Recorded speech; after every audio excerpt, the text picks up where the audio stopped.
আলিশা কোথায়? আচ্ছা। আচ্ছা, আমার কথা তো শোনা যাচ্ছে তাই না আলিশা? আচ্ছা, ঠিক আছে, শুরু করি।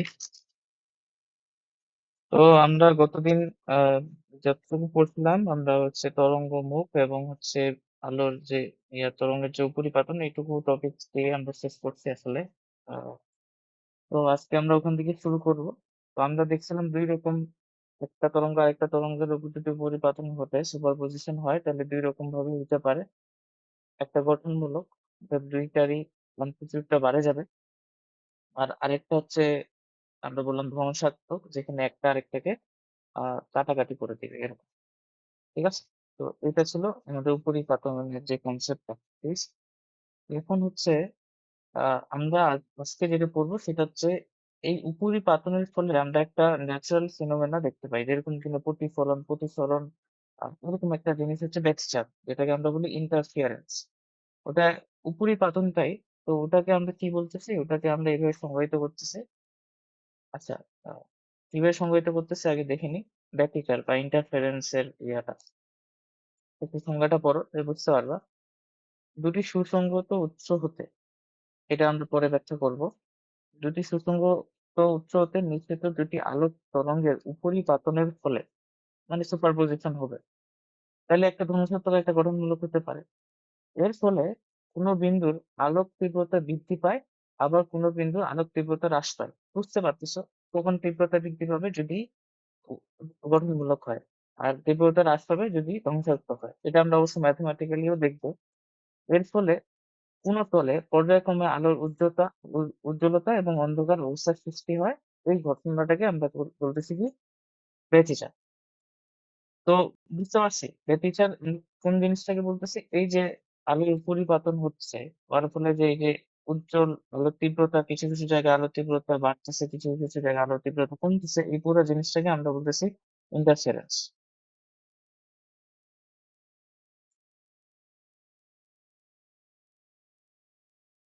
আমরা একটা ছবি দেখতে পারি, যে ছবিটা হয়তো আমরা দেখলে আরো বুঝতে পারবো সুন্দর করে। এখানে আছে।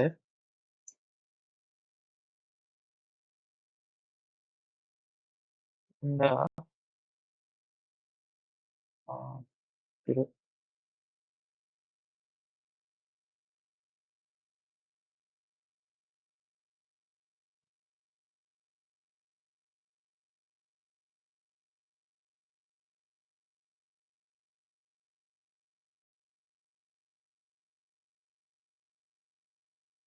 এই যে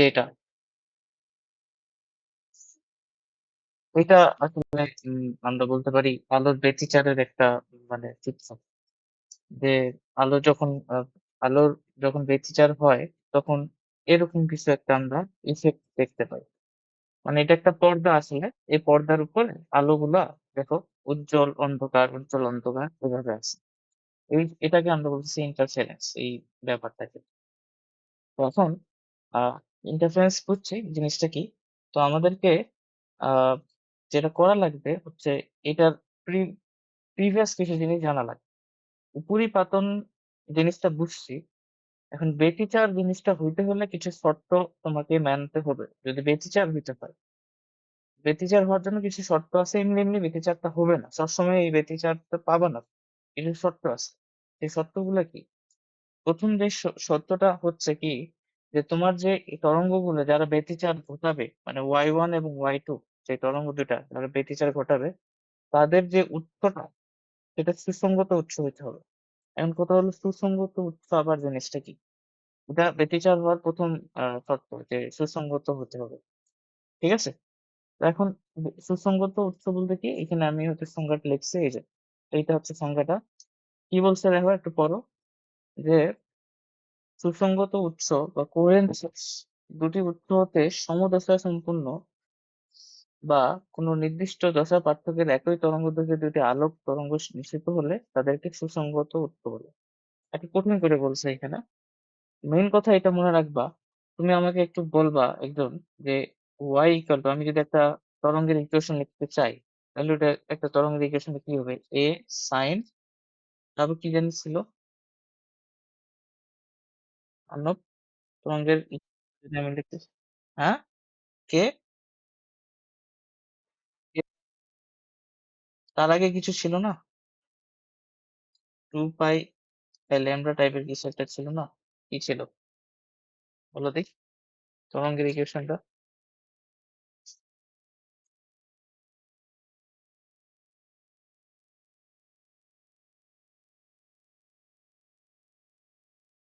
আমরা কি এই যে পড়লাম না, A sine 2 pi lambda by omega T minus X, এরকম কিছু একটা পড়ছিলাম না কি না বলো তো?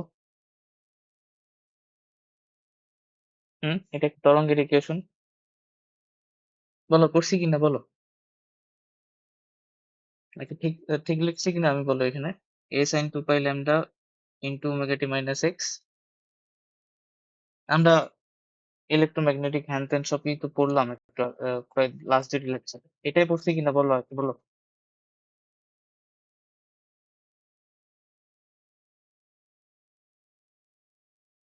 হ্যালো, নোট, হ্যাঁ এটাই পড়ছি। তাহলে এটা যদি পড়ি তো দেখো একটা তরঙ্গের কি থাকে, কম্পাঙ্ক, আর একটা কি থাকে, একটা হচ্ছে 2 পাই ল্যামডা, আমার বোধহয় একটু একটা মিসিং যাচ্ছে, এখানে একটা কে ছিল, কে, 2 pi lambda omega T minus K x, এটা কি না, দাঁড়াও একটু ভুল হচ্ছে। যদি, সরি সরি, আমি আমি এটা ইউজ করি, হ্যাঁ, হ্যাঁ এবার ঠিক আছে, ওকে ঠিক আছে বুঝছি। হ্যাঁ তো পুরোটা বলবা, তোমার কনফিডেন্স, তুমি কনফিডেন্টলি এত আস্তে আস্তে বলো, মানে ভুল হইতেই পারে, আমারও ভুল হইতে পারে, তুমি সঠিক থাকলে বলবো এটাই। y equal to a sin omega t minus K x, তাহলে একটা তরঙ্গের ওমেগা থাকে আর একটা কে থাকে, তাই না? তো তোমার যে উৎস দুইটা, যে দুইটা তরঙ্গ আসলে এই যে উপরিপাতন ঘটবে, ওই দুইটা, দুটো উৎস লাগবে, তরঙ্গগুলো তৈরি হতে উৎস লাগবে। ওই দুইটা উৎস থেকে যে তরঙ্গগুলো সৃষ্টি হবে না, বা একটা উৎস, আসলে দুইটা উৎস কেন বলতেছি, একটা উৎস থেকে দুইটা তরঙ্গ সৃষ্টি হবে, নাকি দুইটা উৎস আছে? আচ্ছা দুইটা উৎস, হ্যাঁ বেঁচে যাওয়া পর্যন্ত দুইটা উৎস। সো ধরো নাও এটা একটা উৎস, মানে উৎস বলতে কি, লাইট, ধরো লাইটের সোর্স, মানে এটা একটা লাইট, এটা আরেকটা তরঙ্গ সৃষ্টি করবে, এটা একটা তরঙ্গ সৃষ্টি করবে, এটা আরেকটা তরঙ্গ সৃষ্টি করবে। এখন এই দুইটা তরঙ্গের কি সেম হইতে হবে, এই দুইটা তরঙ্গের ওমেগা আর কেটা সমান হইতে হবে, অর্থাৎ দুইটার যাতে ওমেগার সমান হয়, কেটা সমান হয়। যদি সেটা হয় তাহলে ওই দুটো উৎসকে আমরা বলবো সুসংগত উৎস, মানে দুটো উৎস থেকে সৃষ্ট তরঙ্গগুলোর যদি ওমেগা এবং কে সমান হয় তাহলে আমরা বলবো যে ওই দুইটা উৎস হচ্ছে সুসংগত উৎস। ঠিক আছে, এখন ওমেগা এবং কে যদি সমান হয় তাহলে আরো কিছু কিছু জিনিস সমান হয়ে যায়, যেমন হচ্ছে কি কি বলছে, যে তরঙ্গ দৈর্ঘ্য সমান হয়। আমি যদি আরো কয়েকটা দেখাই, যে ধরনের দুইটা তরঙ্গ থেকে যে দুইটা তরঙ্গ সৃষ্টি হলো ওগুলো হচ্ছে এরকম, y1, তোমার হলো a1, a sine omega T minus K X, আর একটা হলো omega two, A sine omega T minus K X plus phi ধরলাম। ফাইটা কি, এটা হচ্ছে তুমি জানো ফাইটা হচ্ছে আদি দশা, বা এটা একটা দশা, আদি দশা আর কি। এটার আদি দশা শূন্য, এটা আদি দশা একটা আছে ধরো। সো এক্স্যাক্টলি সমান না, একটা দশা পার্থক্য আছে। ওমেগা 1, সরি y1 এবং y2 এর মধ্যে একটা দশা পার্থক্য আছে, দ্যাট ইজ ফাই, এটা ধরলাম। কিন্তু দুইজনের যেটা আমি সমান করে লিখছি সেটা হচ্ছে এই যে ওমেগাটা সমান নিছি, কে টা সমান নিছি, ওমেগা সমান নিছি, কে সমান নিছি, এ সমান নিছি, বিস্তারটা সমান নিছি আর কি। ঠিক আছে, তো দেখো যদি কে আর ওমেগা সমান হয় তাহলে দেখবা যে ল্যামডাও নিশ্চয়ই সমান হবে, এদের যে পর্যায়কাল এটাও সমান হবে, মানে কে এর সাথে তো ল্যামডা রিলেটেড, তাই না? সো ওমেগা সমান যেহেতু, কে সমান যেহেতু ল্যামডা সমান হবে, টিও সমান হবে। তারপর কি, ফ্রিকোয়েন্সি সমান হবে, ভিটা সমান হবে, এগুলো সব কি সেম হবে।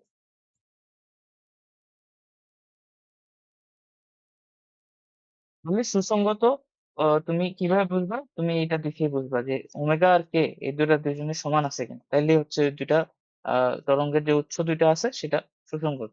এখন যদি সংজ্ঞাটা একটু পড়ো, বলছে দুটি দশা উৎস হতে সমদশা সম্পন্ন। সমদশা মানে কোনো দশা পার্থক্য না থাকতে পারে বা কোনো নির্দিষ্ট দশা পার্থক্য থাকতে পারে, সেটা ম্যাটার না। সমদশা সম্পন্ন হতে পারে, কোনো নির্দিষ্ট দশা পার্থক্য থাকতে পারে।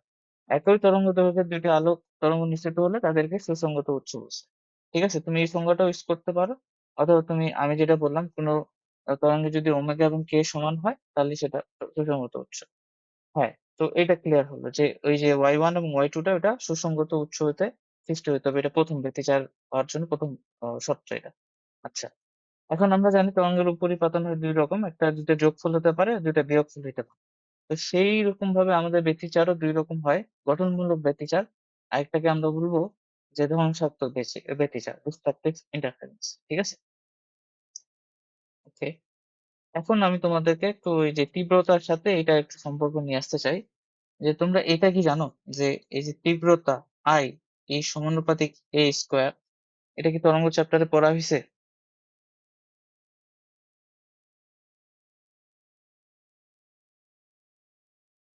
যে আই কোন একটা তরঙ্গের তীব্রতা সমানুপাতিক এ স্কোয়ার, হ্যাঁ এটা আমরা পড়ছি।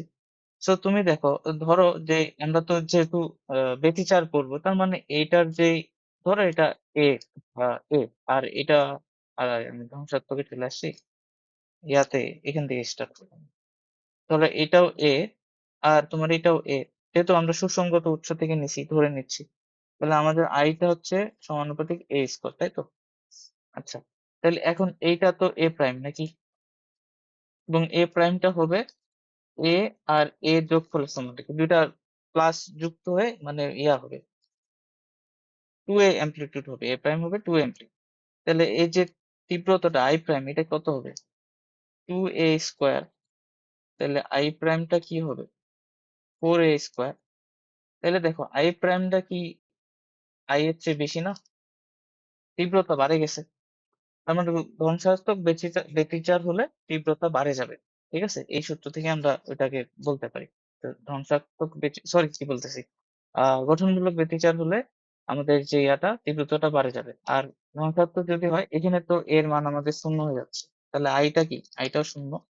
বা এক্স্যাক্টলি তো একদমই শূন্য হয় না, একটু এরকম কিছু কিছু থাকে আর কি, অল্প অল্প থাকে। সো আই এর কিছু একটা ভ্যালু থাকে, অর্থাৎ আই প্রাইমটা শূন্য হয় অথবা লেস দেন আই।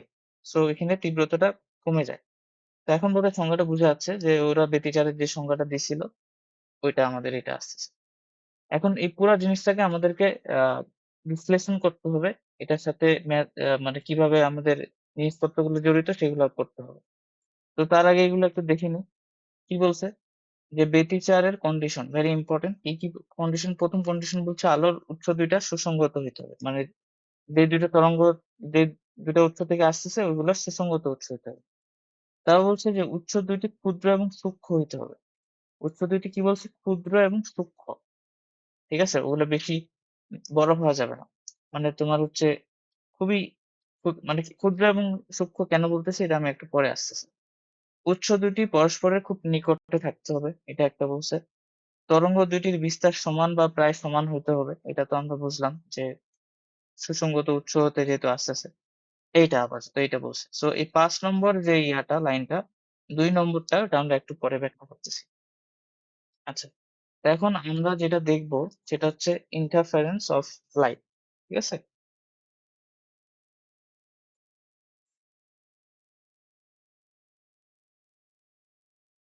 একবারে কি করা যায়? এটা আমরা এ আগে এটা দেখি দাঁড়াও। Interference of light. দেখো আমরা কিভাবে ইন্টারফারেন্সটা ঘটাবো। ধরো তুমি চাচ্ছ যে তুমি আলোর ইন্টারফারেন্স বা ব্যতিচার এই ঘটনাটা দেখবা। তো তোমার সেট আপটা কি হইতে হবে? কাইন্ড অফ আমরা একটা সেট আপ করতেছি যেখানে আমরা ইন্টারফারেন্স এই ফিনোমেনাটা ঘটাবো। তো সেটা কিভাবে ঘটাইতে পারি? আমরা কি করতে পারি? আমরা এখানে যেটা করবো দেখো, আমরা এখানে প্রথমে আহ একটা আলোর উৎস নিব।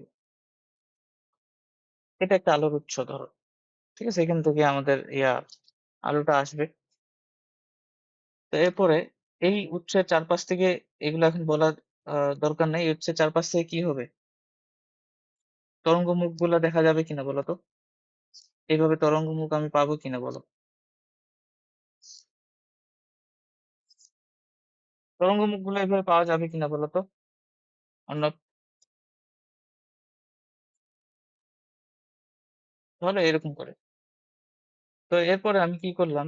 এই তরঙ্গ মুখের উপর আমি একটা এরকম লাইন টানলাম, লাইন নিলাম।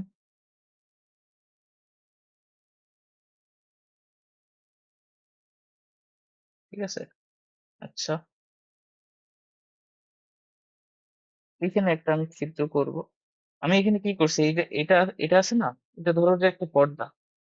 পর্দা না, এটা ধরো একটা বাধা। কি বলে ইংরেজিতে? যে হিন্ডেন্স একটা। হ্যাঁ? সো এই বাধাতে আলোটা এদিকে আর পাস করতে পারবে না। আমি কি করলাম? ছোট্ট করে এখানে একটা ছিদ্র দিছি। এখানে একটা ছিদ্র করব। আর এখানে একটা ছিদ্র করব। ঠিক আছে? তো এখান থেকে ছিদ্র যদি করি, এইখানে একটা ছিদ্র করছি, এখানে একটা ছিদ্র করছি। এখন আমরা একটা গতদিনে পড়া পড়ছি যে আলোর তরঙ্গ মুখের উপর, এটা তো একটা তরঙ্গ মুখ। তরঙ্গ মুখের উপর প্রতিটি বিন্দু একটা গৌণ উৎস হিসেবে কাজ করে। করে কিনা বলো? করে। এবং সেগুলা থেকে আবার কি সৃষ্টি হয়? ছোট, ছোট তরঙ্গমুখ সৃষ্টি হয়। হয় কি না? গৌণ তরঙ্গমুখ গৌণ তরঙ্গমুখ সৃষ্টি হয়।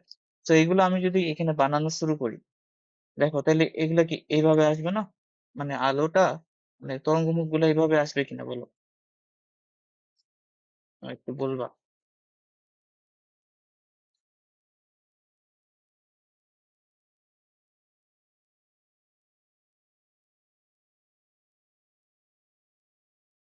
ঠিক আছে তো? বুঝাতে পারছি যে এগুলো কিভাবে আসতেছে? এইগুলা এই পরের এইটা কিভাবে তৈরি হলো? ব্যাখ্যাটা কেউ যদি বলে তোমাকে এগুলো কিভাবে আসলো, তুমি পারবা বলতে? না? ঠিক আছে। কেন আসলো? কারণ ওইটার একটা গৌণ তরঙ্গ না, ওটা নিচে একটা গৌণ হিসেবে কাজ করবে। এগুলো আমরা প্রতিটার নাম এখন একটু পরে লিখে নিবো, আপাতত শুনো খালি। সো এরকম করে আসলো। তাহলে আলো এইভাবে আরো, এগুলো কি এই কয়টাই না, আরো আছে এরকম করে, আরো চার পাঁচ দিয়ে ছড়া যাবে, তাই না? ওইটার জন্য, এইটার জন্য। তো আমরা এই কয়টাই নিলাম ধরো, জাস্ট সুবিধার জন্য। এই পাশে যে আরেকটা ছোট মুখ দেখতেছো, এখান থেকেও তো তুমি কিছু পাবা। ধরো এইটা একটা, আর এইটা একটা, তাই না? দুইটা ছিদ্র। তো এখান থেকেও তো পাবা। তো এইটার গুলা ধরো এইভাবে আছে।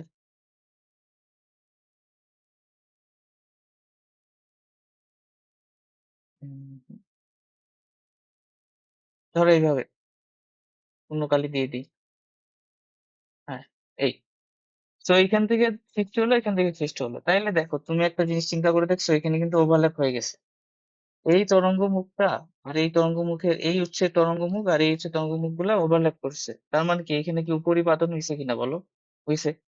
তাইলে আমরা একটু গত দিনের লেকচারে পড়ছি যে যেখানে যেখানে ওভারল্যাপ করবে তরঙ্গ মুখ গুলা, ওখানে ওখানে ধ্বংসাত্মক উপরিপাতন হবে। আর যেখানে যেখানে কি বললাম, কি গঠনমূলক উপরিপাতন হবে। আর যেখানে যেখানে একটার সাথে আরেকটা থাকবে, মানে পাশাপাশি থাকবে, ওখানে কি হবে? ধ্বংসাত্মক হবে।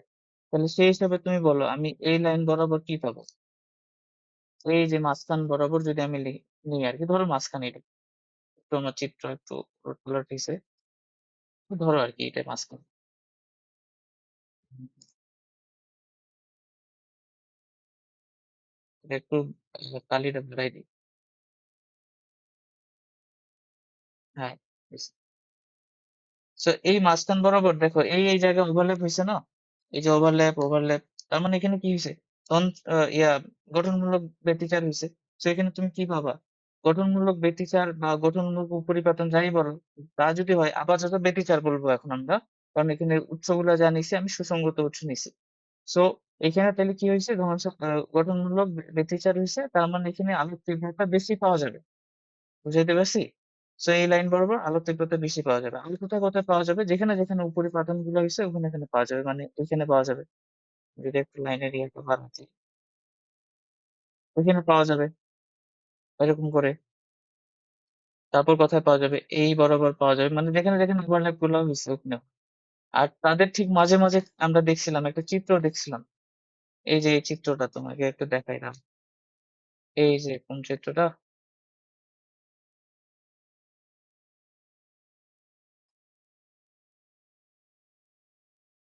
কোথায় গেল?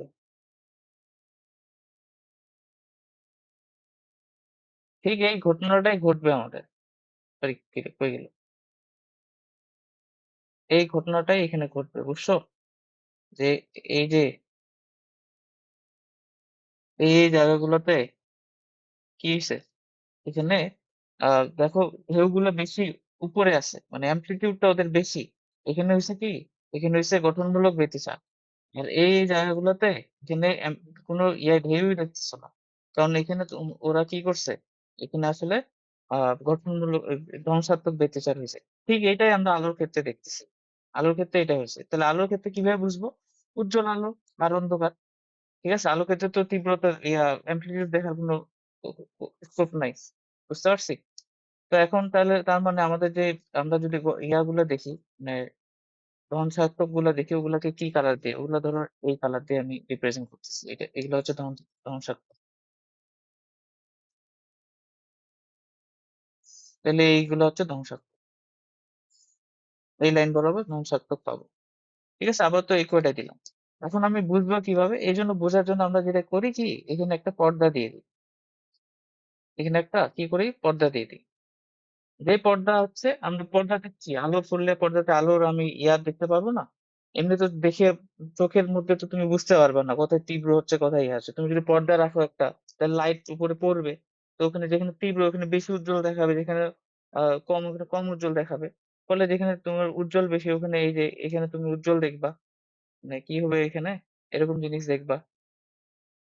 এই যে দেখি রে, দেখেন।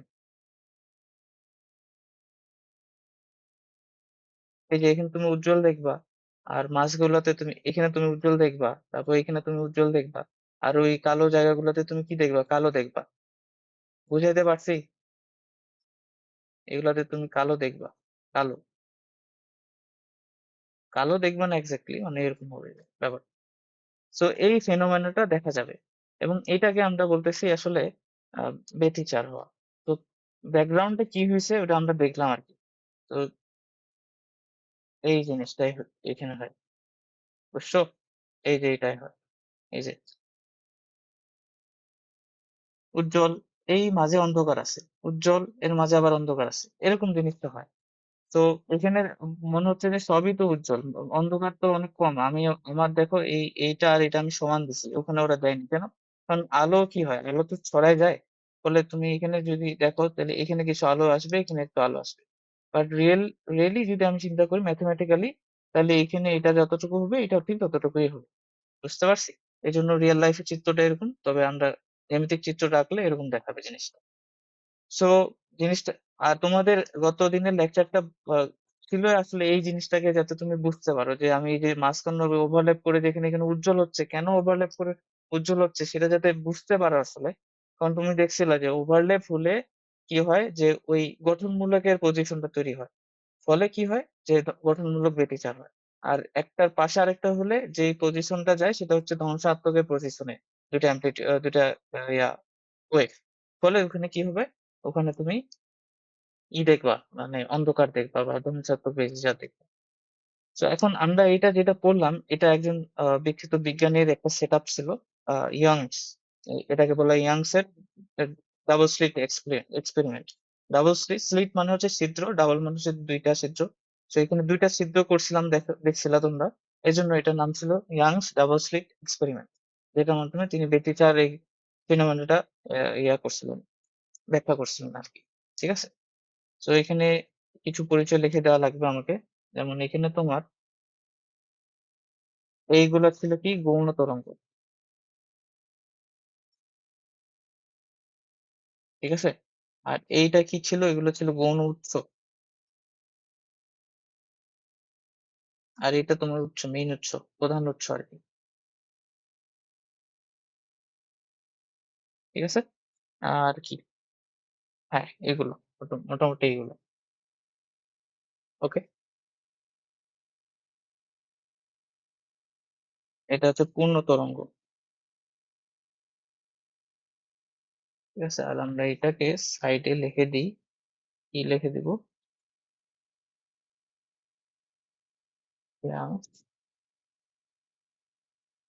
Double slit experiment.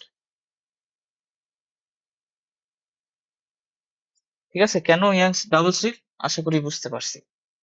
ওকে, তো এখন আমরা কিছু ম্যাথমেটিক্যাল, আমরা তো বুঝলাম যে কি হলো, কনসেপ্ট বোঝা গেছে যে আচ্ছা এটা এটা হয়েছে। এখন আমাদের এখানে কিছু পড়াশোনা আছে আর কি, পড়াশোনাগুলো পড়তে হবে। বুঝতে পারছি।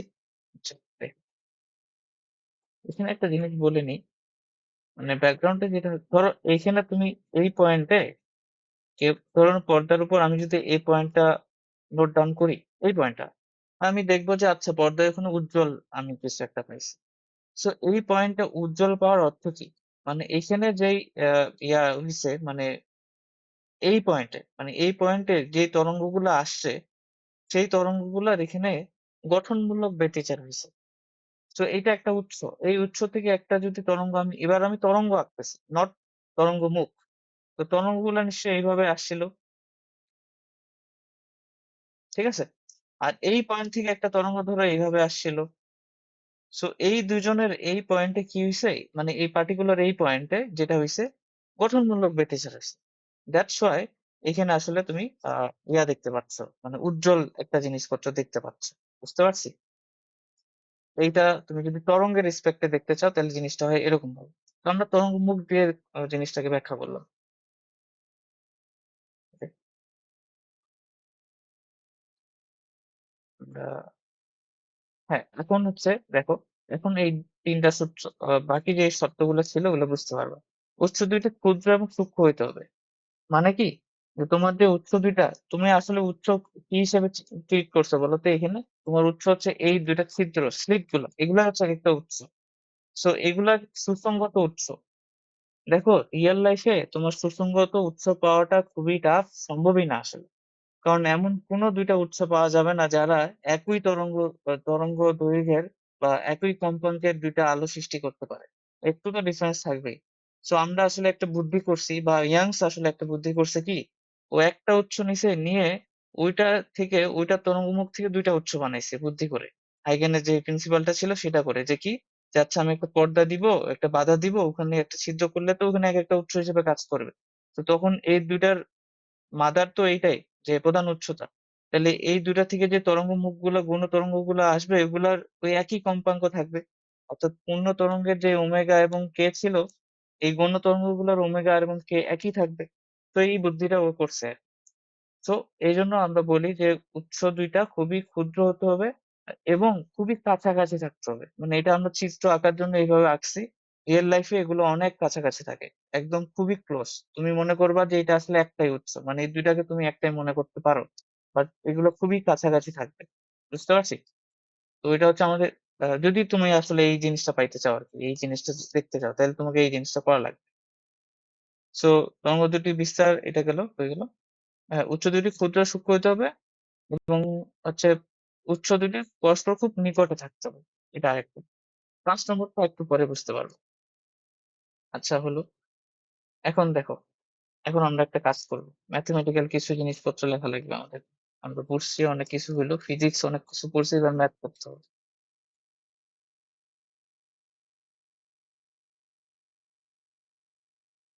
ধরো আমি কি করতেছি, আমি দুইটা এখানে সমীকরণ লিখবো। y1 হচ্ছে a,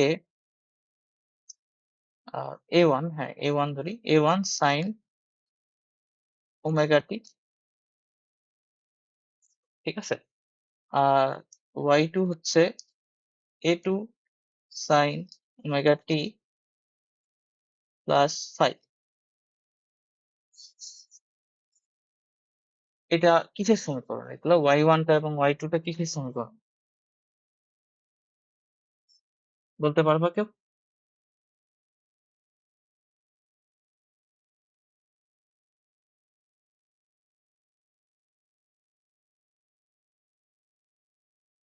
y1 a1 sign omega টি, এটা একটা কিসের সমীকরণ, প্লিজ একজন বলো।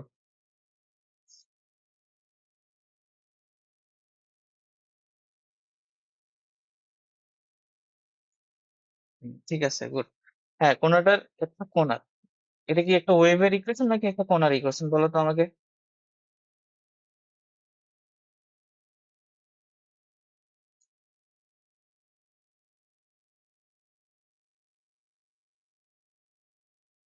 ওয়েভের ওয়েভের ইকুয়েশনে তো আমাদের একটা এক্স টার্ম থাকতে হয়, এখানে তো এক্সই নাই, আমি শুধু এ ওয়ান সাইন ওমেগা টি লিখছি।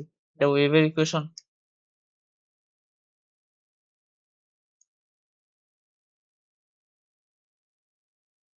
তোমাদেরকে এটা আমি প্রথম দিনে এক পাঠ্য পড়ায় দিছিলাম না, ওয়েভের ইকুয়েশন আর হচ্ছে কোণার সিস্টেম এর ইকুয়েশন, মনে আছে?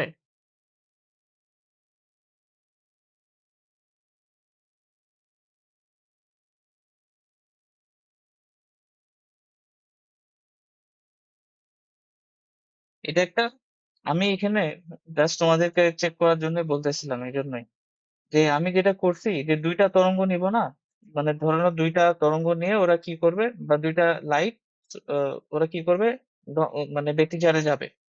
সো এখন আমরা কি করতে পারি, আমরা দুইটা জিনিস নিয়ে কাজ করতে পারি। আমরা একটা কাজ করতে পারি যে দুইটার আমরা ওয়েভের ইকুয়েশনটা নিলাম, নিয়ে ওই দুটার মধ্যে মার্জ করব, মানে আমরা যেহেতু ব্যতিচার ঘটবে আমরা নেক্সট স্টেপে যেটা করবো আসলে ওয়াই ওয়ান যোগ ওয়াই টু করবো, বুঝছো? ওয়াই ওয়ান যোগ ওয়াই টু করবো। তো ওয়াই ওয়ান যোগ ওয়াই টু করবো, তাহলে আমরা দুটো ওয়েভের ইকুয়েশনে ওয়াই ওয়ান ওয়াই টু যোগ করতে পারি, অথবা আমরা যেটা করতে পারি আমরা আহ একটা কোণার ইকুয়েশনটা নিতে পারি, একটা কোণার এসএচএম এর ইকুয়েশন নিতে পারি। তো ধরো না এটা একটা কোণা, মানে একটা কণা যদি হয়, তাহলে এটা যদি ওয়াই ওয়ান তরঙ্গকে ফলো করে, তাহলে ওর ইকুয়েশনটা হবে এ ওয়ান সাইন ওমেগা টি। আর এটা যদি ওয়াই টু তরঙ্গকে ফলো করে, তাহলে ওর ইকুয়েশনটা হবে এ two sine omega T plus phi. So ultimately দুইটা যখন মিলে যাবে তখন একটা রেজাল্টেন্ট ওয়াই পাওয়া যাবে এই কোণাটার জন্য, সেটা আমরা বের করতে যাচ্ছি। সো এটা আমি পার্থক্য করে দিলাম। ওকে, সো আমরা এই দুটো যোগ করবো, কারণ ইন্টারফারেন্স করছি, তাহলে পরিপাতন ঘটাতে হবে। তো যোগ করলে এটা দেখতে কিরকম হবে, এ ওয়ান সাইন ওমেগা টি এ টু, আর এইটা কি, ফাইটা কি বলো তো, একজন বলো, ফাইটা কি? এই দুইটা ওয়াই ওয়ান আর ওয়াই টু এর মধ্যবর্তী কি এটা? What is phi? দশা বললে হবে না, এক্স্যাক্টলি বলো।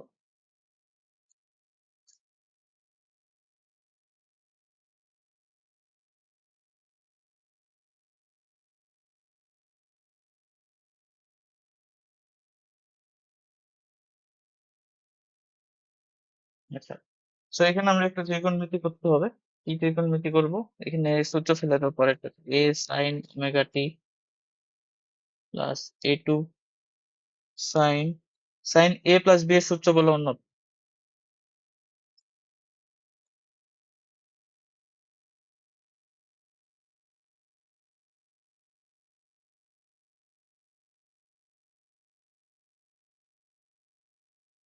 আমরা কি করতে পারি, আমরা হচ্ছে সাইন গুলা একসাথে নিব, আর হচ্ছে কস গুলো, সাইন ওমেগা টি গুলোকে একসাথে নিই, এ ওয়ান, তাহলে এখানে A two cos phi sine omega T, আর হচ্ছে আমাদের যে cos ওমেগা টি টাকে একসাথে যদি নিই, তাহলে এটা হচ্ছে কি আসছে, A two sine phi cos omega T. ঠিক আছে, এইটুকু কাজ করলাম। তো আমরা এবার একটা জিনিস ধরে নিব, এটা কি ধরে নিতে পারি,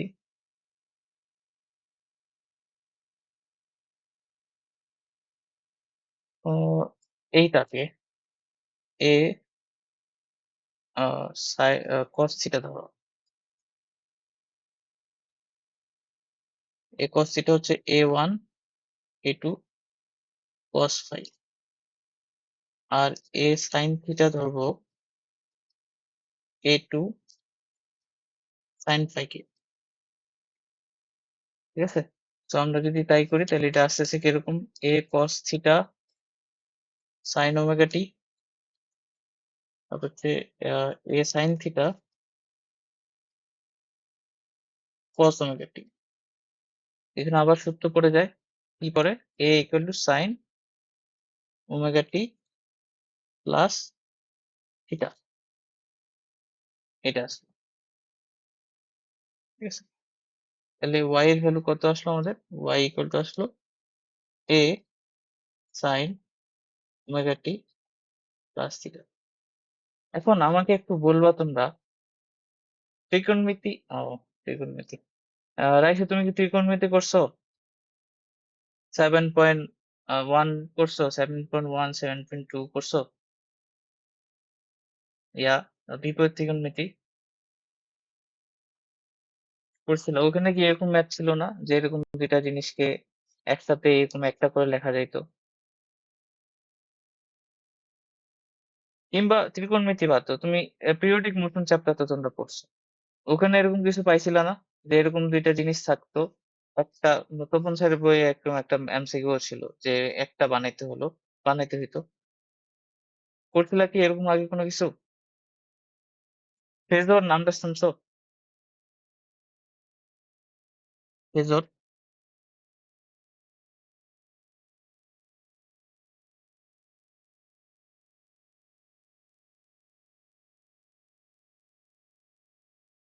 হুম, শুনেনি না?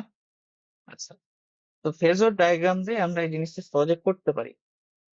তো আমরা এখানে ত্রিকোণমিতি দিয়ে করলাম।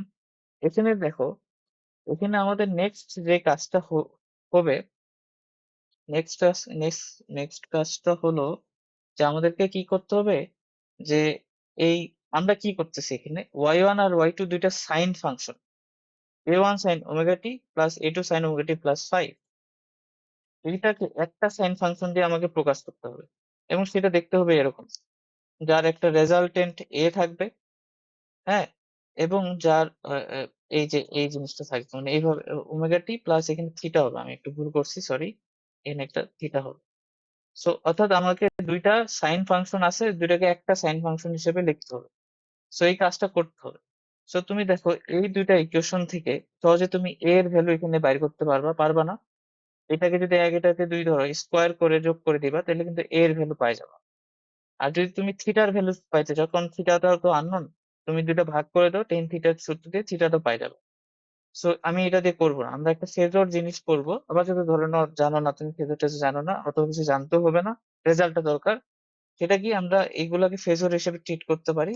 যে আমরা এই যে প্রথম তরঙ্গটার যে তরঙ্গ দৈর্ঘ্যটা আছে, সরি অ্যামপ্লিটিউডটা, সেটাকে আমরা a1 নাম দিলাম, ওই যে a1 অনুযায়ী। পরের তরঙ্গটার যে অ্যামপ্লিটিউডটা, ওটাকে আমরা a2 নাম দিব। ঠিক আছে, এই যে a2। এবং এই দুটো কত অ্যাঙ্গেল থাকবে, এদের যে দশা পার্থক্য ঠিক তত অ্যাঙ্গেলে থাকবে। ঠিক আছে, কিভাবে আসতেছে ওটা ব্যাখ্যাটা বাদ দাও। সো এই দুইটাকে যদি আমি করি, কি বলে, লব্ধি নেই, তাহলে এইটা পাবো। এবং এই লব্ধিটা কিসের সমান হবে বলো দিই? এই লব্ধিটাই হবে আমার হচ্ছে ওই যেইটা আমি বের করতে চাচ্ছি, এ সমান হবে, এ সমান হবে।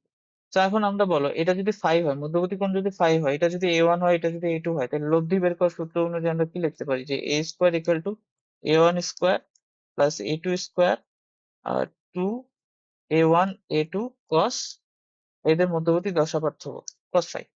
সো এইটাই আমাদের দরকার ছিল, যে এই a স্কোয়ার মানে এই দুইটা মিলে যে আমরা একটা তরঙ্গ হিসেবে লিখলাম, যে y হচ্ছে a sin omega t plus theta. So এইটার যে অ্যামপ্লিটিউড এটা আমাকে বের করতে হবে। সো এইটা কত, a square equal to a1 square plus a2 square plus 2 a1 a2 cos 5। বুঝতে পারছি? ওই যে আমরা লিখলাম না, গঠনমূলক ব্যতিচারে কি হয়, যে দুইটা অ্যামপ্লিটিউড যোগ হয়ে যায়, a1 যোগ a2 হয়। ধ্বংসাত্মকে কি হয়, দুইটা অ্যামপ্লিটিউড বিয়োগ হয়, a1 মাইনাস a2 হয়। দেখবা যে এখানে তাই হবে। ঠিক আছে, তোমার মনে আছে কিনা, গঠনমূলক ব্যতিচারে দুইটা দশা পার্থক্য আমরা দেখছিলাম 0 ডিগ্রি হইতো। তো তুমি cos 0 ডিগ্রি মান বসাও, cos 0 ডিগ্রি মান 1 হয়। তাহলে এটা কি, a1 plus a2 whole square হয়ে যাচ্ছে না, a স্কোয়ার। তো স্কোয়ার স্কোয়ার কাটে, a1 যোগ a2 হয়ে যায়। ঠিক আছে, আর যদি তুমি এখানে ধনাত্মক চিন্তা করো, তাহলে cos 180 ডিগ্রি হলে, মানে দশা পার্থক্য যদি 180 ডিগ্রি হয়, তাহলে আমরা দেখছিলাম কি, ধনাত্মক ব্যতিচার হয়। তাহলে এখানে cos 180 ডিগ্রি মান বসাও, তাহলে দ্যাট ইজ হবে মাইনাস। সো তখন a1 মাইনাস a2 হোল স্কোয়ারের সূত্র পড়বে, স্কোয়ার স্কোয়ার কাটে দিলে a1 মাইনাস a2 পাবো। সো এইভাবে আসতেছে। সো আমাদের এইখান থেকে আসতে হইতো আর কি, যে দশা পার্থক্য মানে এখানে একটা জিনিস দেখছো, যে তোমার দশা পার্থক্যটা ডিসাইড করতেছে অ্যামপ্লিটিউডটা কত হবে। দশা পার্থক্য অনুযায়ী আসলে অ্যামপ্লিটিউডটা হচ্ছে। দশাপার্থক্য 0 ডিগ্রি হলে অ্যামপ্লিটিউড হচ্ছে একদম দুইটা যোগফলের সমান। দশাপার্থক্য 180 ডিগ্রি হলে অ্যামপ্লিটিউডটা হচ্ছে দুইটা বিয়োগফলের সমান। এরকম দশাপার্থক্য আসলে ডিপেন্ড করতেছে অ্যামপ্লিটিউডটা কত হবে। আর অ্যামপ্লিটিউড আবার কিসের সাথে রিলেটেড? তীব্রতা। তো সেই তীব্রতার সাথেও রিলেট করতে পারবো, আমরা সেটাই করবো এখানে আসলে। সো এইটা হচ্ছে কথা।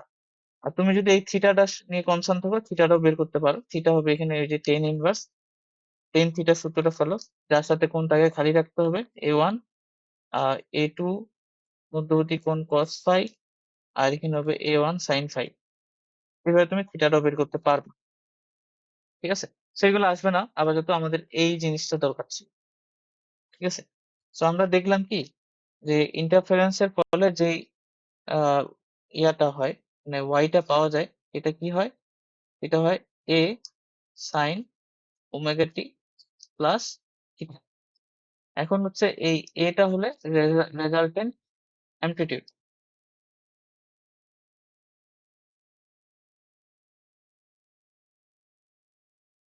ঠিক আছে? মানে দুটো যোগ করলে অ্যামপ্লিটিউড। এবং সেটা কিভাবে রিলেটেড? এ স্কোয়ার হচ্ছে কি A1 স্কোয়ার, মানে আগের দুইটার সাথে এইভাবে রিলেটেড। যদি এই দুইটা তরঙ্গের বিস্তারের তরঙ্গ ইয়া করে ব্যতিচারে যায়, cos ফাই। ফাইটা কি আরেকবার বলি, ফাইটা হচ্ছে দশা পার্থক্য। এটা ইম্পর্টেন্ট, মনে মনে রাখতে হবে। কার দশা পার্থক্য? তরঙ্গ দুইটার মধ্যবর্তী দশা পার্থক্য।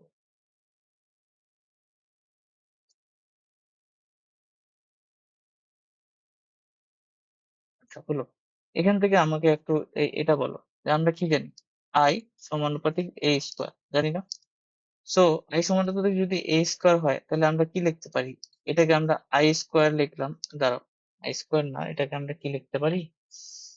উম এ স্কোয়ারের জায়গায় আমি আই নিতে পারি, A1 স্কোয়ারের জায়গায় আমি I1 নিতে পারি, A2 স্কোয়ারের জায়গায় আমি I2 নিতে পারি, আর A1 এর জায়গায় আমি √I1 নিব, A2 এর জায়গায় আমি √I2 নিব, cos ফাই। সো এই সূত্রটা, এটা ইম্পর্টেন্ট একটা সূত্র, এটা আমরা পরবর্তীতে আবার এটা নিয়ে আলোচনা করব। আপাতত এটা মনে রাখো। ঠিক আছে? যে I is equal to I1 plus I2 plus 2 √I1 I2 cos phi. এই আইটা কি? এটা যে রেজাল্টেন্ট যেই তরঙ্গটা আসবে সেটার তীব্রতা। I1 হচ্ছে প্রথম তরঙ্গের তীব্রতা, I2 হচ্ছে তৃতীয় তরঙ্গের তীব্রতা, I হচ্ছে রেজাল্টেন্ট তীব্রতা। ঠিক আছে?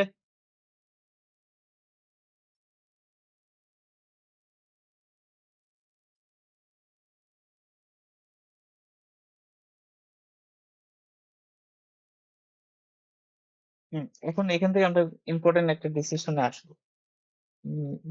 ডিসিশনটা হলো, আমি যদি এটাকে অন্য পেজে নিয়ে যাই, এটা আমরা দেখলাম। ওকে,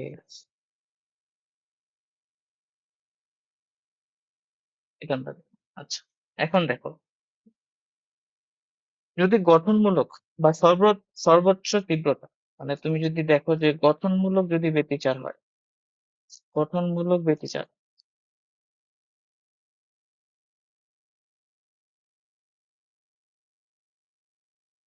গঠনমূলক ব্যতিচারে তোমার কি তীব্রতাটা সর্বোচ্চ হইতে হবে? সর্বোচ্চ তীব্রতা, সর্বোচ্চ তীব্রতা আই ম্যাক্স হবে কিনা বলো?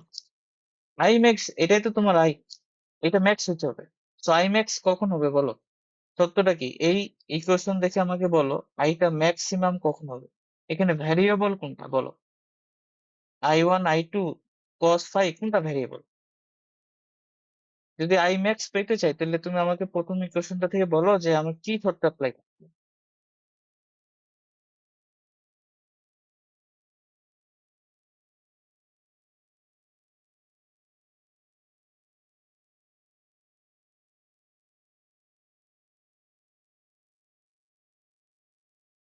হ্যাঁ, গুড। cos ফাই ভ্যালু মানে তোমার cos ফাইটা যদি 1 হয়, তাহলে তুমি সর্বোচ্চ তীব্রতাটা পাবা। কারণ cos এর সর্বোচ্চ মানে 1, এর চেয়ে মানে কি বলে, সর্বোচ্চ মান 1। তো cos ফাই শুড বি 1, তাই না? তাইলে তোমার তীব্রতাটা কত আসতেছে? আই আসতেছে I1 I2 2 cos ফাই এর মান তো 1, I1 এটা হচ্ছে আই ম্যাক্স আসতেছে। তো আমাদের আসলে এই জিনিসটা দরকার ছিল। cos phi হচ্ছে 1। আচ্ছা, cos phi যদি 1 হয়, তো এখন আমরা এখানে বিপরীত ত্রিকোণমিতি পড়লে হয়তো ভালো হইতো, দরকার নেই, সমস্যা নেই। এইটা cos phi এর মান 1। দেখো, cos 2n পাই, cos এর মান যদি 2n পাই হয়, তাহলে কিন্তু হচ্ছে আমাদের সবসময় আমরা 1 পাবো।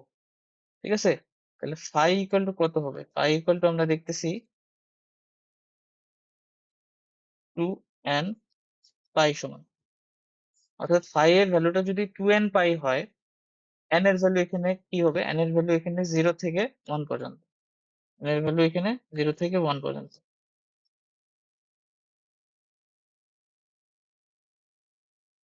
মানে 0 থেকে 1 কেন বলতেছি, সরি, 0 1 2 করে করে করে যতদূর চাইতে পারো। সো স্টার্টটা হবে 0 থেকে, n এর ভ্যালু 0 থেকে শুরু। তাহলে দেখো, n এর ভ্যালু 0 বসাও, তাহলে cos 0 ডিগ্রি, cos 0 ডিগ্রি মান 1। n এর ভ্যালু তুমি 1 বসাও, cos কত? 2 পাই আসতেছে। তো cos 2 পাই মানে এইটুকু তো জানো যে এই ঘরে থাকলে সর্বোচ্চ মান পাওয়া যায় cos এ। সো এই ঘরটাতে কিভাবে ফেরত আসতে পারি? cos 0 ডিগ্রি, তারপর আবার ঘুরে 360 ডিগ্রি, আবার ঘুরে 720 ডিগ্রি, আবার ঘুরে এরকম করে করে তুমি এই পজিশনে যতবারই আসবে ততবারই cos এর মান 0 1 হবে। সো আমরা জেনারেলাইজ করার জন্য কি করতেছি? cos phi is equal to 1 এ যে cos 2n পাই নিলাম, সো phi হচ্ছে cos 2n পাই হবে। phi টা কি? দশা পার্থক্য। তো দশা পার্থক্য যদি 2n পাই হয়, তাহলে তোমার কি তুমি দেখবা? সর্বোচ্চ তীব্রতা বা গঠনমূলক ব্যতিচার তুমি দেখতে পারবা। অর্থাৎ তুমি যদি দেখো দুইটা তরঙ্গের মধ্যে দশা পার্থক্য 0 ডিগ্রি, তাহলে তুমি গঠনমূলক ব্যতিচার তুমি বলবা। যদি 360 ডিগ্রি হয়, তাহলে গঠনমূলক ব্যতিচার। মানে তুমি 0 1 2 3 n এর ভ্যালু এগুলো ভ্যারি করে তুমি এই যে এই ভ্যালুটা পাইতে পারো। বুঝতে পারছি? তো এখন এটা মুখস্থ রাখতে হবে, এটা খুবই ইম্পর্টেন্ট আমাদের জন্য। যে 2 n পাই, দশা পার্থক্য 2 n পাই মানে গঠনমূলক ব্যতিচার। এই কথাটা কি বুঝছো অর্ণব?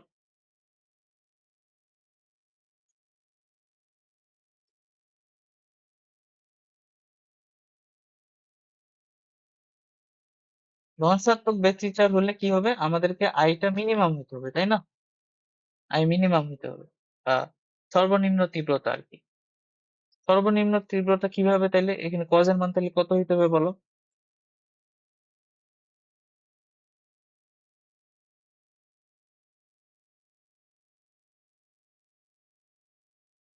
cos পাই কত হইতে হবে?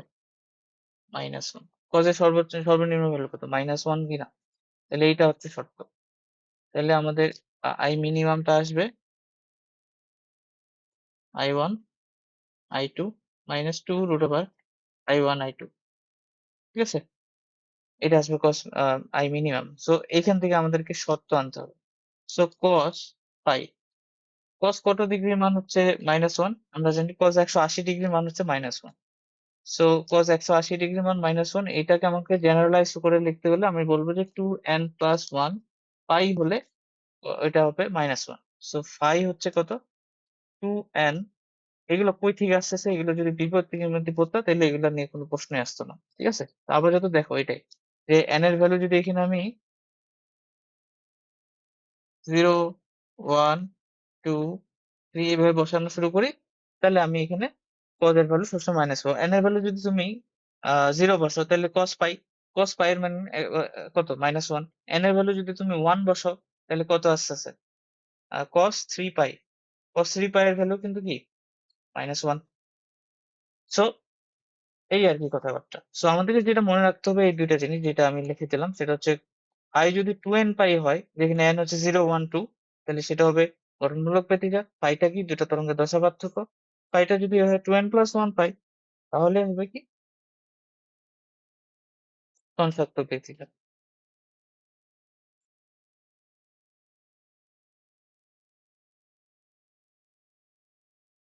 এই দুইটা একটু ভালো করে মনে রাখো। ঠিক আছে? আচ্ছা, তাহলে আমরা ইন টার্মস অফ দশা পার্থক্য দিয়ে বুঝতে পারতেছি যে কখন আমরা গঠনমূলক ব্যতিচার দেখবো, কখন আমরা ধ্বংসাত্মক ব্যতিচার দেখবো, যদি দুইটা তরঙ্গ পরস্পর ব্যতিচারে যায়, তাই না? এটা আমরা দেখলাম। এখন এই সেম জিনিসটা আমরা ইন টার্মস অফ পথ পার্থক্য দিয়ে দেখতে চাচ্ছি, যে পথ পার্থক্য দিয়ে জিনিসটা আমরা দেখবো যে দুইটা তরঙ্গের মধ্যে পথ পার্থক্য আসলে কত হইলে গঠনমূলক হবে নাকি ধ্বংসাত্মক হবে। মানে আমি দাঁড়াও একটা চিত্র দেখাই তাহলে আরো বুঝতে পারবো। তো এই সবকিছু আমরা কিন্তু ইয়াংস এর ডি স্লিট ডাবল স্লিট যে এক্সপেরিমেন্টটা সেটাকে লক্ষ্য করে করতেছি।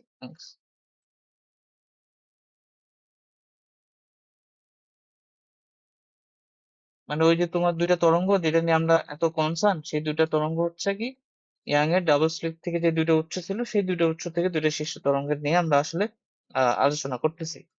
তো আমরা যদি ওইটা আরেকবার একটু আঁকাই, পুরোটা আঁকাবো না, জাস্ট অল্প একটু আঁকাই। এরকম না, এই দুটো উৎস ছিল, মানে দুটো স্লিট ছিল, আর এখানে ছিল আমাদের পর্দাটা,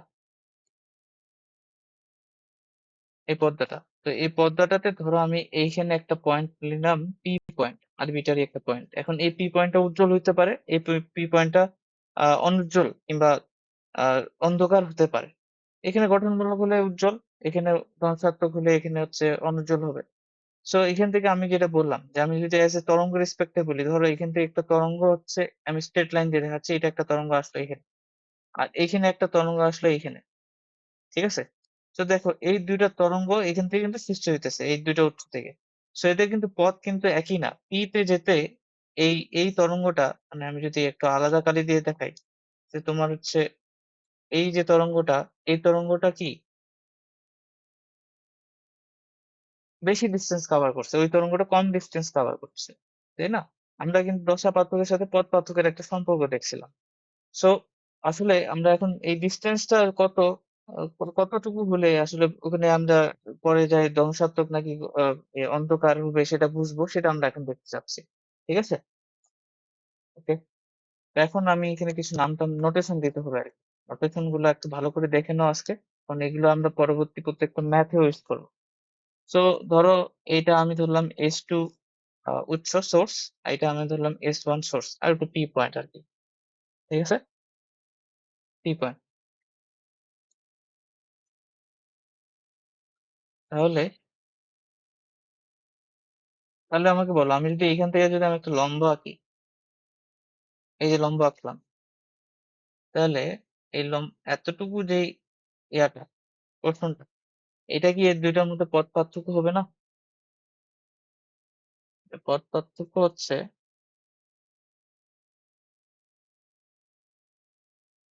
পথ পথ পার্থক্য হচ্ছে, দেখো S1P, কাজ করি এটা S2 দিয়ে দিই, সুবিধা, 2S1, S2P মাইনাস S1P, ঠিক আছে? এটা হচ্ছে পথ পার্থক্য ধরলাম, এটা পথ পার্থক্য হচ্ছে এতটুকু, এতটুকু আর কি। আর এই যে দুইটা স্লিটের যে মধ্যবর্তী দূরত্বটা, তীর বা স্লিট এর মধ্যবর্তী দূরত্ব,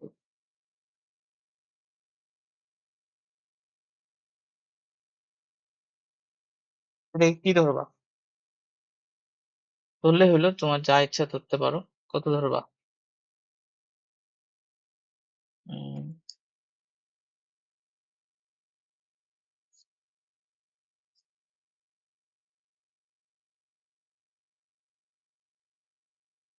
ধরো ধরো এ ধরলাম আর কি, ঠিক আছে? যদি চিহ্নের মধ্যবর্তী দূরত্বটা এ, কিছু কিছু বইয়ে দেখবা ওখানে এখানে ডি লেখা আছে, কিছু কিছু বইয়ে দেখবা যে 2A লেখা আছে, কোথাও লেখা আছে 2D। তুমি কিভাবে ডিফাইন করতেছো, তুমি কতটুকু নিছো, সেটা তোমার উপর আসে, এটা কোনো ম্যাটার না। 2A থাকুক, 3 থাকুক, তুমি ক্লিয়ার কিনা যে তুমি যেটা ধরছো সেটা তুমি জানো না। ধরো আমি ধরলাম যে দুইটা চিড়ের মধ্যে দূরত্ব, ধরো আমি এই ধরলাম, তাহলে তার অর্ধেকটা কি হবে, A/2, তাই কি না? এরকম আর কি। তো তুমি কি ধরছো এটা আছে সম্পূর্ণ তোমার উপর। তো আমি এ ধরলাম, তো এটা কোথাও কোথাও দেখবা যে ওটা পরে আসতেছে, আবার যাতে এই ধরি, তাহলে এইটা হচ্ছে এ, এতটুকু হচ্ছে এ। ওকে, তাহলে এতটুকু যদি এ হয়, আরো কিছু জিনিস ধরা লাগবে।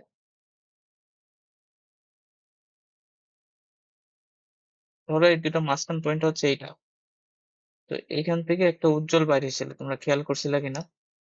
যাই হোক, এটাকে আমরা নাম দিই। তো এই চির হতে চির চিরদ্বয় হতে পর্দার যে দূরত্বটা, সেটাকে আমি বড় হাতের ডি নাম দিলাম।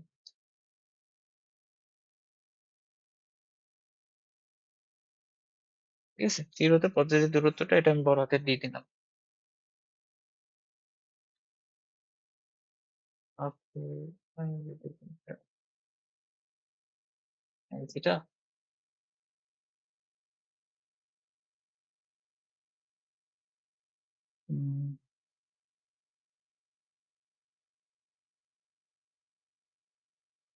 ধরো এই এই এটাকে আমি হচ্ছে ও নাম দিই, হ্যাঁ? এটা হচ্ছে ওটো পাত। এইখান থেকে আমি যদি পি, এই দূরত্বটা নিই, মানে হচ্ছে এই কেন্দ্র থেকে, মানে S1 আর S2 মধ্যবিন্দু থেকে যদি পি পর্যন্ত একটা দূরত্ব নিই, সেটা হচ্ছে এতটুকু ধরো। ঠিক আছে, তো এই কোণটা আমি নাম দিলাম হচ্ছে কত। এখানে কি করতেছি আসলে, থিটাটা কি, পিটা কি, এগুলো একটু পরিচয় দিতে হবে। পিটা হলো কোন একটা আহ, কি বলে, পয়েন্ট পর্দার উপর। আর এই যে এইটা হচ্ছে তোমার রেফারেন্স, মনে রাখবে, এটা হচ্ছে তোমার রেফারেন্স। এটা হচ্ছে তোমার রেফারেন্স, এই যে মাঝখানে যে লাইনটা দিছি। তো এইখানে, এখানে কিন্তু এই মাঝখানে যদি তুমি দেখো, এখানে একটা উজ্জ্বল ডোরা তৈরি হতো, মানে ডোরা, মানে উজ্জ্বল একটা মানে কি বলে, মানে উজ্জ্বল গঠনমূলক বেঁধেখার হতো এখানে। সো এই যে মাঝখানে যে লাইনটা আমি দিছি, এটা হচ্ছে তোমার রেফারেন্স। ওকে, সো এখান থেকে হিসাবগুলো আমরা করবো, যত কিছু হিসাব করব, কি যা হিসাব করবো আর কি, আপাতত ধরো না হিসাব করবো আর কি, ধরো যত হিসাব হবে এইটা তোমার এই রেফারেন্স পয়েন্ট ধরে হবে। সো এইখান থেকে তোমার পি বিন্দুর যে কৌণিক দূরত্বটা, মানে এটা যদি রেফারেন্স ধরো, তো কৌণিক দূরত্বটা কি এইটা হবে না? যে কৌণিক দূরত্বটা হচ্ছে থিটা। ওকে, এটা হচ্ছে থিটা। এটা যদি থিটা হয়, তুমি একটু তোমার একটু দেখিও, এটাও থিটা হবে। একটু জ্যামিতিক জিনিসপত্র খাটালেই এটা তুমি থিটা প্রমাণ করতে পারবে। সো এই থিটাটার পরিচয় কি? থিটা হচ্ছে পি এর কৌণিক অবস্থান, তার সাপেক্ষে রেফারেন্সের সাপেক্ষে। রেফারেন্সটা কি? S1 আর S2 এর যে ইয়াটা আছে, মধ্যবিন্দুটা আছে, সেটা থেকে যে আমরা পর্দার উপর যে লম্বটা আঁকতেছি, সেটা কৌণিক দূরত্ব। ঠিক আছে, পি এর কৌণিক দূরত্ব, পয়েন্টের কৌণিক দূরত্ব থিটা। ওকে, এটা গেল। তো এখন আমি হচ্ছে এটা যদি এ হয়, তাহলে তুমি আমাকে বলো এইটা কি এ সাইন থিটা না? দেখো তো, এইটা হচ্ছে অতিভুজ, এইটা এইটা হচ্ছে তোমার ইয়া কি বলে, এটা হচ্ছে থিটা। তাহলে এটা কি হবে? এ সাইন থিটা হবে কিনা? দেখো, এটা কি বুঝতে পারতেছো নাকি করে দেখাবো আমি এটা?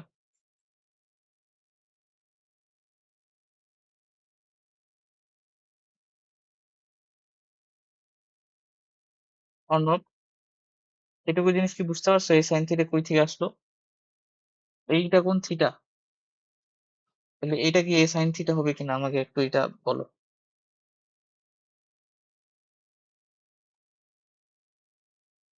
না বুঝতে পারলে আমি করে দেখাচ্ছি, সমস্যা নেই। হবে কিনা বলো আমাকে।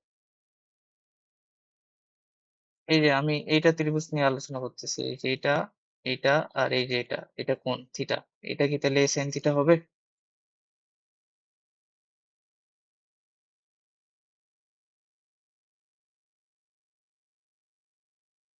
স্যাটিসফাই বোধহয় না, নাকি? তাহলে এটা ধরো কিউ ধরলাম, এটা কিউ। তাহলে আমরা কি লিখতে পারি? এটা হচ্ছে তোমার 90 ডিগ্রি, এটা কিউ, এটা হচ্ছে 90 ডিগ্রি। সাইন থিটা সমান কি লেখা যায়? হ্যাঁ, কি বললা? বুঝছো? বুঝলি, ঠিক আছে। ঠিক আছে, তাহলে তো ওইটাই। ওই রাইসা বুঝছো?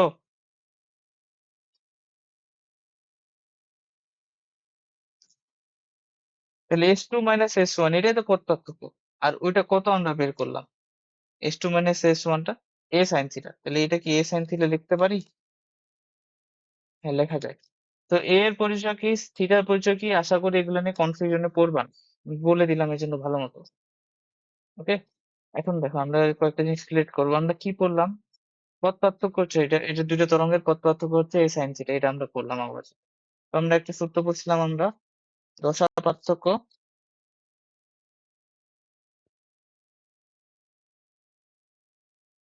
ডিভাইডেড বাই কি 2 পাই ইজ ইকুয়াল টু পথ পার্থক্য ডিভাইডেড বাই কি হয় ল্যামডা। এখান থেকে পথ পার্থক্য যদি লিখি, পথ পার্থক্য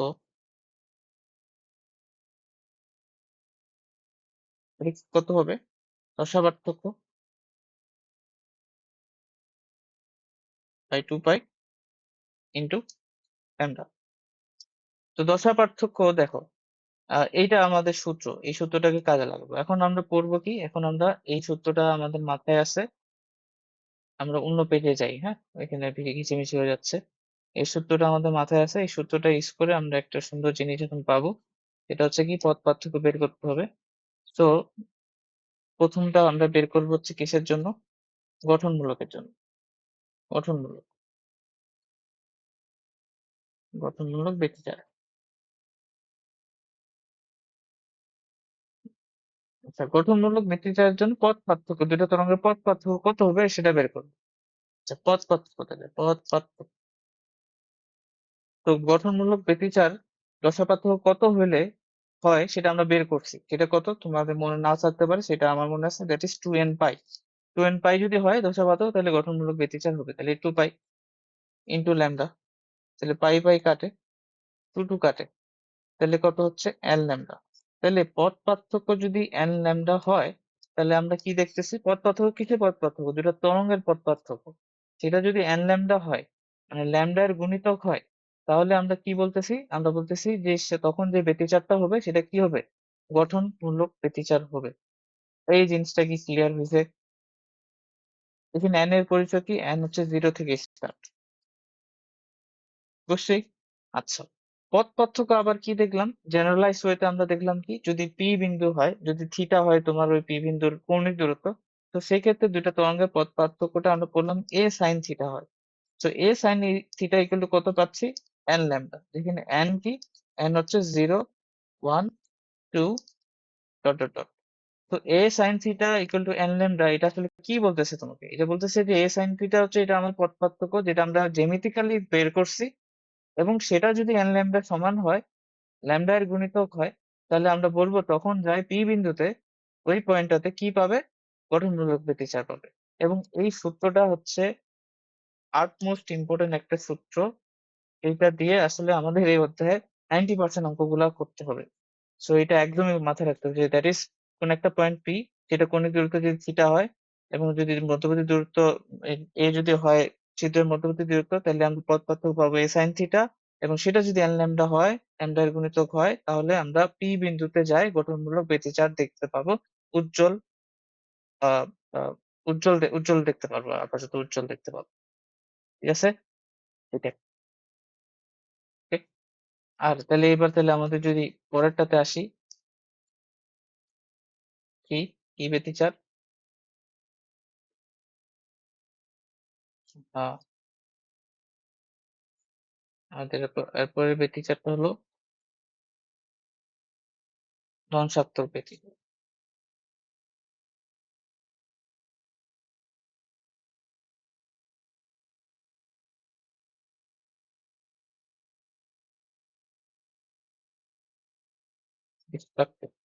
তো পথ পার্থক্য আবার লেখো, পথ পার্থক্য।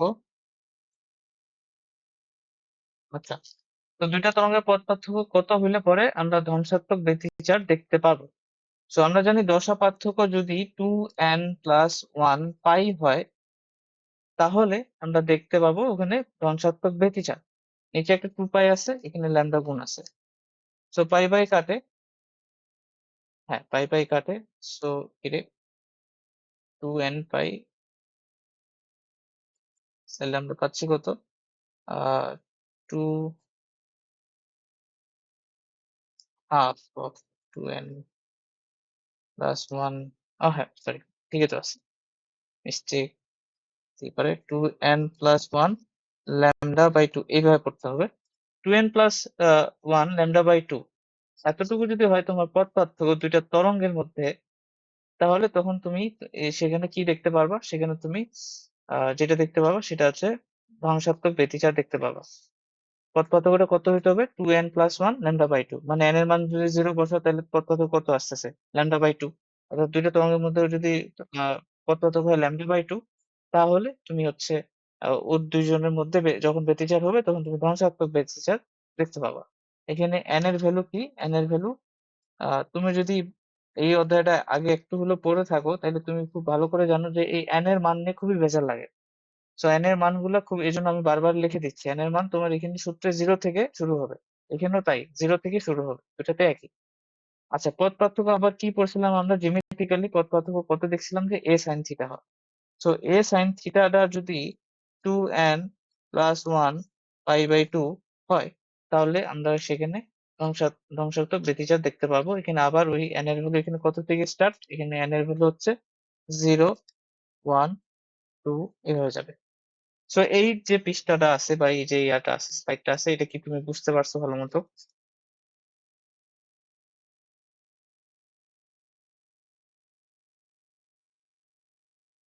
ঠিক আছে। অর্ণব, এখানে থিটার পরিচয়টা কি ছিল জানি?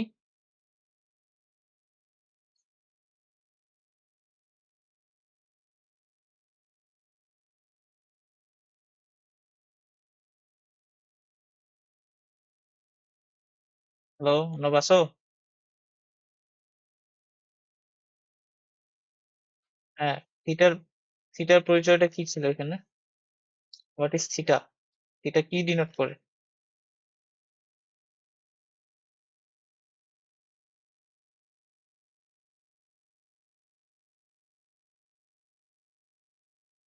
বলো বলো, টাইম নাই।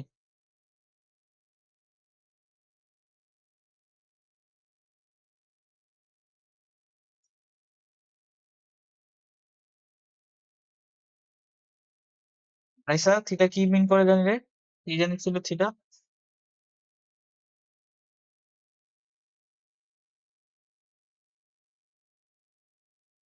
ভালো করে বলো। ঠিক আছে বলো, হ্যাঁ যেটা বলছো এটা ঠিক আছে, ভালো করে বলো। কি বুঝছো বলো? থিটা কি ছিল?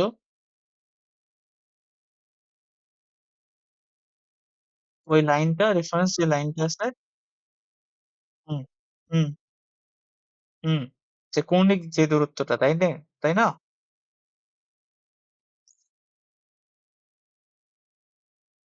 এরকম কি নাকি? ঠিক আছে কিনা বলো? ঠিক আছে, আশা করি। ওকে। কিরে অন্য পারলা না কেন?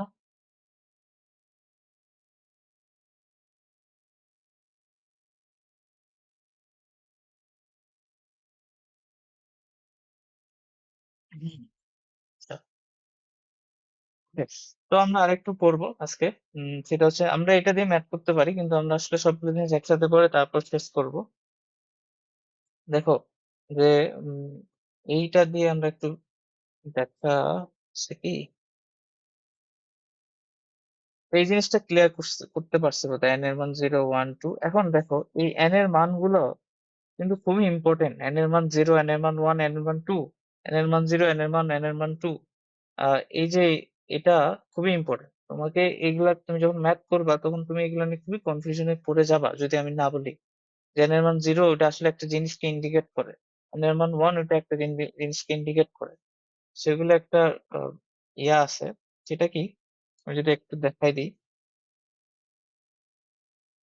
আহ এটাই দেখাবো। ধরো এটা আগে দেখাই দিই, তাহলে এরকম ধরো তুমি যখন ডাবল স্লিট করবা, এরকম থাকবে ডাবল স্লিটে। তো এখানে তোমার পর্দাটা থাকবে, ঠিক আছে? এটা হচ্ছে তোমার পর্দাটা সাদা রঙ। তো এখন কি হবে, আমি যখন শুরুতে একটা চিত্র আঁকছিলাম, এটা তোমার S1, এটা তোমার S2। তো এইখানে মাঝখানের পয়েন্টটা এটা ও, ধরো। তো এখান থেকে যদি আমি একটা লাইন আঁকি, এটা, তো ঠিক এইখানে মাঝখানে তুমি একটা আহ, উজ্জ্বল উজ্জ্বল আলো দেখতে পারবে। কেন উজ্জ্বল আলো দেখতে পারবে?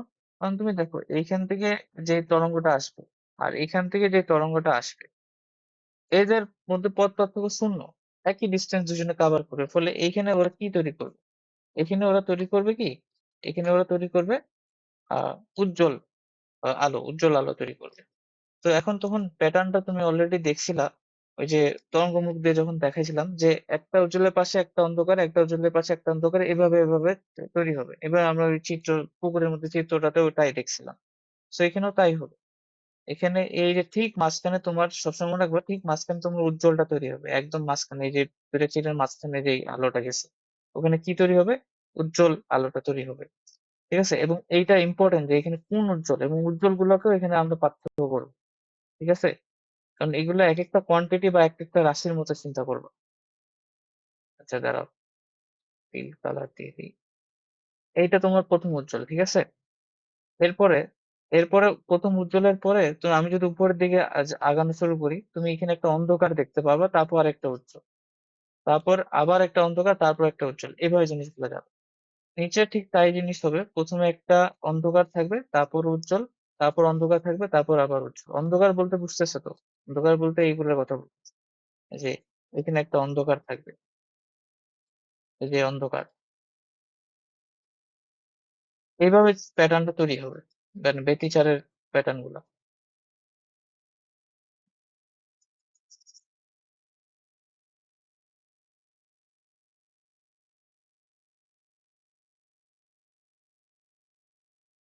ঠিক আছে, এখন আমরা ওই যে n এর মান 0, n এর মান 1 হ্যান ত্যান করছি না, সেগুলো একটা মিনিং আছে। তুমি যদি সূত্রে n এর মান 0 বসাও, মানে গঠনমূলকের সূত্রে যদি n এর মান 0 বসাও, গঠনমূলকের সূত্রে যদি n এর মান 0 বসাও, আরে কিরে, n এর মান 0 যদি বসাও গঠনমূলকে, তাহলে তুমি এই প্রথম চরণটা দেখতে পারবে। প্রথম চরণ না, এটাকে আমরা, এটা একটা নাম আছে, এটার নাম হচ্ছে কেন্দ্রীয় চরণ। কেন্দ্রে না, জন্য এটার নাম কেন্দ্রীয় চরণ। খেয়াল করবা, এই জিনিসটা খুবই ইম্পর্টেন্ট। কেন্দ্রীয় চরণ মানে n এর মান 0 বসালে তুমি কেন্দ্রীয় চরণটা পাবা। অর্থাৎ তুমি পয়েন্টটা যেটা পাবা, ওই পি পয়েন্টটা থাকবে তখন কোথায়? কেন্দ্রীয় চরমে আর কি। ওই যে এই পয়েন্টটা নিয়ে কাজ করতেছে। n এর মান যদি তুমি 1 বসাও, তাহলে তুমি যেটা পাবা প্রথম চরম। আর চরম জিনিসটা আবার কি? চরম হচ্ছে ওই যে উজ্জ্বল গুলাকে আছে না, ওগুলোকে আমরা চরম বা ম্যাক্স বলে বলতেছি, চরম। আর দেখবা যে ইয়াটা আহ, কি বলে, অন্ধকার গুলোকে আমরা অবম বলে চিনবো। ঠিক আছে, আরো নাম আছে, প্রথম চরম, বা তুমি বলবা যে প্রথম ক্রমের উজ্জ্বলতা, এটাও বলে। প্রথম ক্রমের উজ্জ্বল, প্রথম ক্রমের অবম, এভাবে নাম বলে, অনেক নাম আছে। হ্যাঁ, প্রথম চরম বা কেন্দ্রীয় উজ্জ্বল। হ্যাঁ, এটা তাহলে এন এর মান এখানে তুমি এখানে দুইটা সেম জিনিস পাবা আর কি, উপরের গুলো আগে লিখে দিই। এন এর মান 2 যদি বসো, তাহলে এটা পাবা, দ্বিতীয় চরম বা দ্বিতীয় ক্রমের উজ্জ্বল, আহ, উজ্জ্বল, হ্যাঁ। এবং তুমি যদি খেয়াল করো এই সিমিলার প্যাটার্ন, তুমি নিচের দিকে কেন্দ্রীয় চরমের উপরে যা জিনিস দেখবা, ঠিক নিচের ঠিকটা এটাই সৃষ্টি হবে, এই যে এগুলো।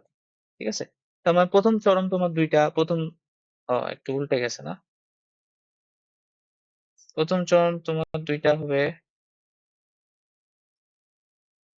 প্রথম অবম দুইটা, সব দুইটা দুইটা করে হবে আর কি। আরে কি রে,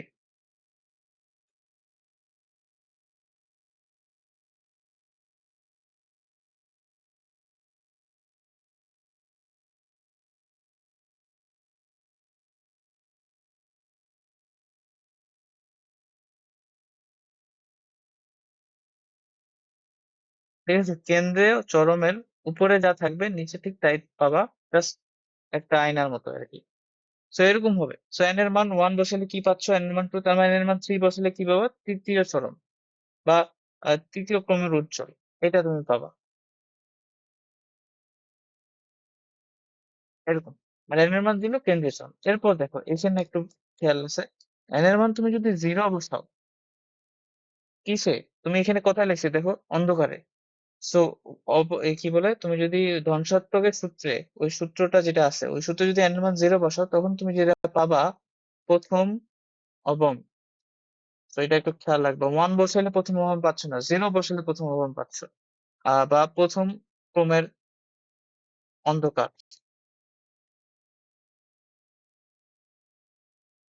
এটা এই। সো সেম ভাবে আমরা যদি n এর মান তাহলে 1 বসাই, তাহলে আমরা দ্বিতীয় ক্রমের অন্ধকারটা পাবো।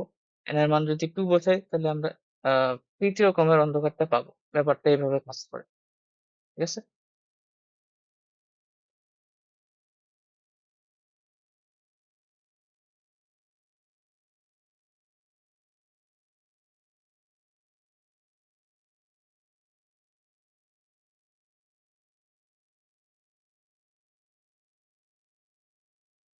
এটা ঠিকই আছে।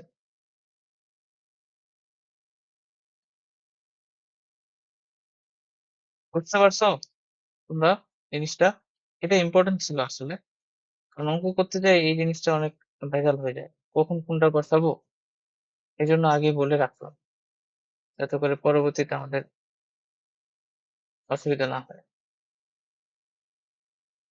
তো যেটা আরকি n এর মান তুমি যদি 1 বসাও, তাহলে তুমি দ্বিতীয় অবনটা পাবা। বা দ্বিতীয় ক্রমের অন্ধকার।